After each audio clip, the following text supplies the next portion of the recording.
Puluhan rumah di Lumajang, Jawa Timur ambruk setelah diterjang awan panas Semeru pada Rabu sore kemarin. Sebagian besar rumah rusak akibat timbunan material awan panas yang bercampur lahar dingin. Kerusakan terparah terlihat di dusun Sumber Sari dan Gumuk, Desa Supit Urang, Kecamatan Pronojiwo. Sejumlah rumah warga rata dengan tanah, sementara yang lainnya tertimbun material hingga menyisakan bagian atap. Menurut warga, mereka tidak menyadari awal kejadian karena langsung bergegas mengungsi saat sirine bahaya Semeru aktif. Banyak peralatan rumah tangga tertimbun dan hanya sebagian barang yang masih bisa diselamatkan. Pemerintah setempat menutup seluruh aktivitas penambangan pasir di area terdampak hingga situasi dinyatakan aman oleh petugas. Saudara mertua, Mas. Kondisinya gimana, Mas? Kondisinya habis, Mas. Kena material Iya, habis. Tinggal demonya saja. Kalau yang lainnya tertimpa ini pasir. ngungsi di mana, Mas? Ini mesti di Kelapa Doyong, Mas, di pertanian. Ya. Kondisinya ada berapa rumah, Mas, yang kena, Mas? Sekitar 10, Mas. 10 lebih rumah. lah. Hancur semua. Dari Ya? barat ya sampai Balai Besar Taman Nasional Bromo Tengger Semeru (TNBTS) menutup pendakian ke Gunung Semeru. 187 orang yang terdiri dari 129 pendaki bersama pemandu dan porter yang berada di Ranukumbolo saat terjadi erupsi dipastikan dalam kondisi aman. Aktivitas Gunung Semeru dinyatakan pada status 4 sejak pukul 5 kemarin. Kami, Balai Besar Taman Nasional Bromo Tengger Semeru, menutup kegiatan pendakian hingga Ranukumbolo sampai kondisi dinyatakan aman. Para pendaki yang telah berada di Ranukumbolo sejak sore kemarin, sejumlah 129 pendaki, beserta dengan pemandu, petugas dan porter hingga total berjumlah 187 orang dalam kondisi aman. Bagi para pengunjung yang telah memesan tiket pendakian ke Ranukumbolo, kami akan melakukan penjadwalan ulang, sedangkan kunjungan wisata ke arah Bromo dan Ranuregulo tetap dibuka secara normal.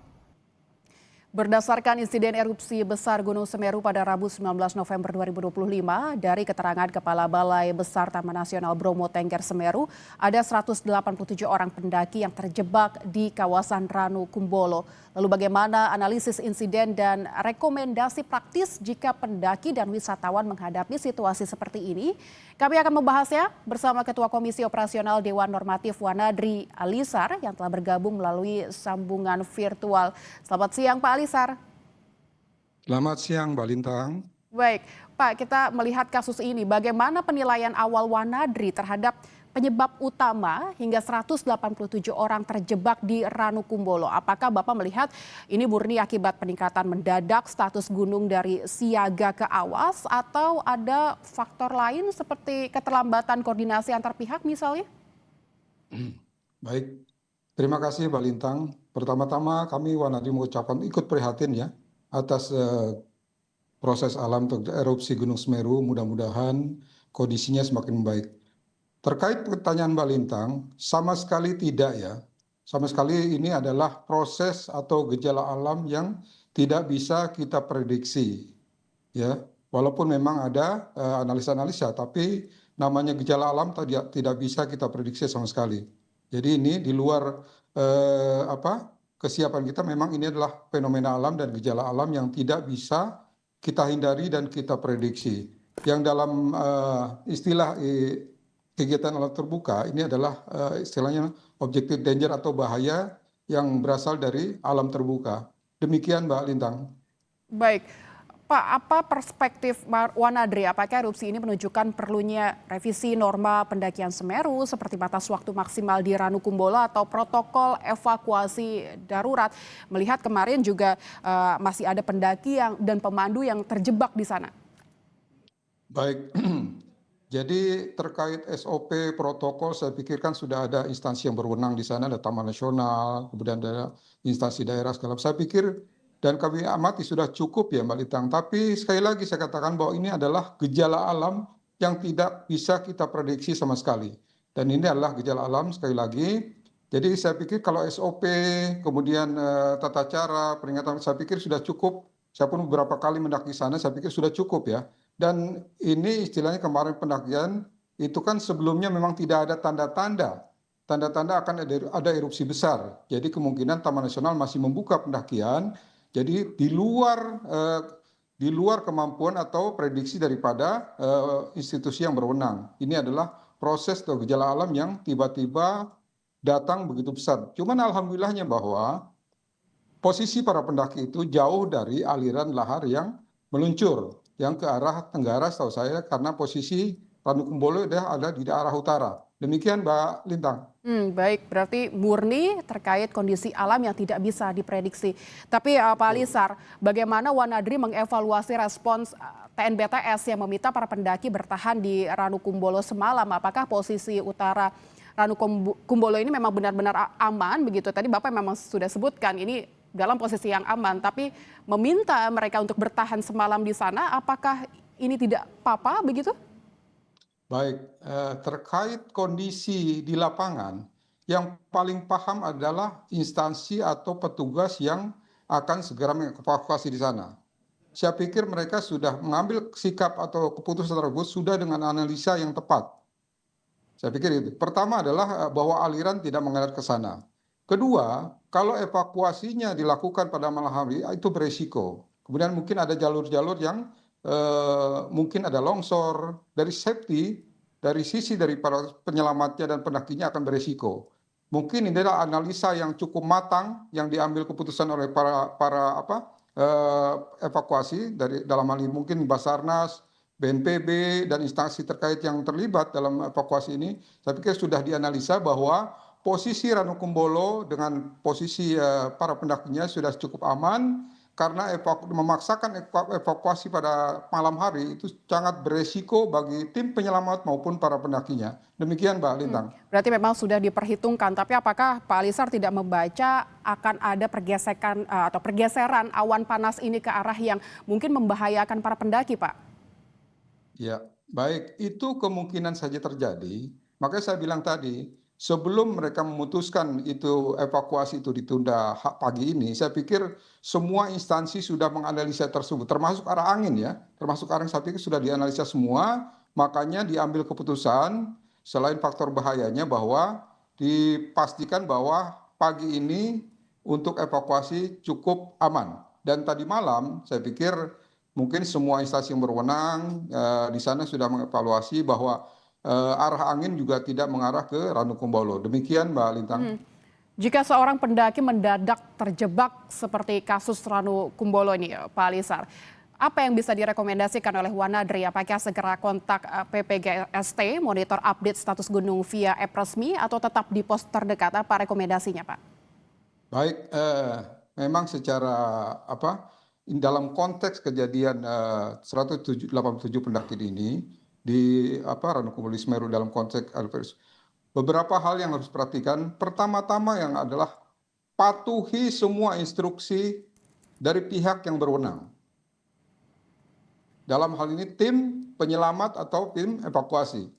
Jadi jangan membuat gerakan atau pergerakan ataupun sikap yang di luar instruksi yang diarahkan. Itu penting. Supaya apa? Karena yang paling paham kondisinya adalah tim penyelamat yang sudah mengevaluasi kondisi lapangan. Itu satu. Ya. Kedua, pasti kalau misalkan dalam kondisi yang terdesak, hindari ruangan-ruangan atau arah-arah atau kondisi di lapangan. Karena setahu saya Ranukumbolo itu ketinggian 2.400 ya, 2.400 cukup. Kondisinya pasti dingin apalagi hujan. Jadi kalau misalkan turun, hindari aliran sungai kering, karena aliran itulah aluran lahar-lahar yang harus alirnya mengarah ke sana. Jadi sekali lagi, kemudian siapkan, karena ini abu, siapkan pakaian yang cukup, tangan panjang, masker kalau punya, topi segala macam. Jadi pastikan sekali lagi, dengarkan atau patuhi instruksi daripada tim penyelamat yang akan mengevakuasi teman-teman pendaki yang ada di Ranukumbolo ke bawah. Demikian Mbak Lintang. Dalam situasi erupsi dengan awan panas, Apa rekomendasi Wanadri untuk mengelola sumber daya seperti air, makanan, dan obat-obatan sementara sambil menunggu evakuasi? Karena kalau kita melihat kasus ini kan para pendaki diminta untuk menunggu semalam, mungkin dengan obat-obatan, makanan yang mereka bawa gitu. Apa rekomendasinya Pak, terutama di ketinggian 2.400 mdpl seperti di Ranukumbolo? Baik, Mbak Lintang, saya pikir para pendaki Semeru itu biasanya kan diperiksa. Ketika mendaki itu di pos pendakian itu diperiksa. Misalkan itu tergantung daripada lama perjalanan. Biasanya pasti para porter, para petugas di sana sudah mengingatkan membawa mungkin pakaian cadangan lebih, kemudian membawa makanan lebih atau obat-obatan pribadi yang mungkin harus disiapkan dalam kondisi darurat. Saya pikir mereka sudah ada SOP-nya, makanya kembali untuk para pendaki gunung atau penggiat alam terbuka, persiapan itu penting. Rencanakan perjalanan yang baik, jangan membawa perlengkapan atau perbekalan sesuai dengan pasnya saja hari. Kalau bisa dilebihkan, mengingat karena kondisi di alam terbuka, kita tidak tahu hal-hal yang tidak kita prediksi. Untuk menjaga-jaga supaya dalam kondisi darurat, kita masih bisa bertahan dalam beberapa waktu sebelum kita atau tim evakuasi melakukan penyelamatan. Demikian Mbak Lintang. Baik, patuhi semua instruksi dan persiapkan perlengkapan pendakian yang cukup begitu ya. Tapi menurut Wanadri nih Pak, apakah atau kapan pendaki boleh memutuskan evakuasi mandiri versus menunggu instruksi resmi dari TNBTS atau Basarnas? Apa risiko utama seperti longsor malam hari yang harus dihindari mungkin Pak? Ya, jadi kalau misalkan evakuasi mandiri, Mbak Lintang, saya pikir pastikan betul bahwa informasi-informasi terkait lintasan yang akan dilakukan evakuasi cukup aman. Itu satu. Kedua, timing. Timing evakuasi mandiri itu harus betul-betul tepat. Kedua, lintasan. Lintasan yang betul-betul harus mereka pahami. Jangan sampai melakukan evakuasi ke jalur yang mereka tidak pahami. Ketiga adalah kesiapan diri. Makanya sebetulnya ini harus dimitigasi daripada perencanaan pendakian sebelumnya. Contoh misalkan pengetahuan, karena dalam kegiatan alam terbuka harus ada beberapa pengetahuan atau kesiapan yang harus dimiliki oleh seorang pendaki gunung terutama. Pertama adalah kesiapan fisik, kedua adalah kemampuan, ketiga adalah kondisi medan. Jadi saya pikir persiapan itu penting. Nah, terkait dengan evakuasi mandiri kembali tadi pertanyaan Mbak Lintang tadi, jadi pastikan betul kalau misalkan ada alat komunikasi, pastikan betul berkomunikasi dengan pihak-pihak atau instansi berwenang yang mumpuni, yang berkualitas, yang memang paham betul sistem evakuasi yang akan dilakukan sesuai dengan arahan mereka. Kira-kira demikian Mbak Lintang. Baik Pak Alisar, memang memahami lintasan ini menjadi penting karena kita bermain di alam terbuka, pengetahuan yang cukup dan fisik serta kemampuan untuk memahami medan begitu itu perlu menjadi fokus utama untuk memulai pendakian. Terima kasih Pak Alisar, Ketua Komisi Operasional Dewan Normatif Wanadri telah berbincang dengan kami di Kompas Siang. Terima kasih, selamat siang. Kita ke informasi selanjutnya, Saudara. Basarnas menambah jumlah alat berat untuk mempercepat proses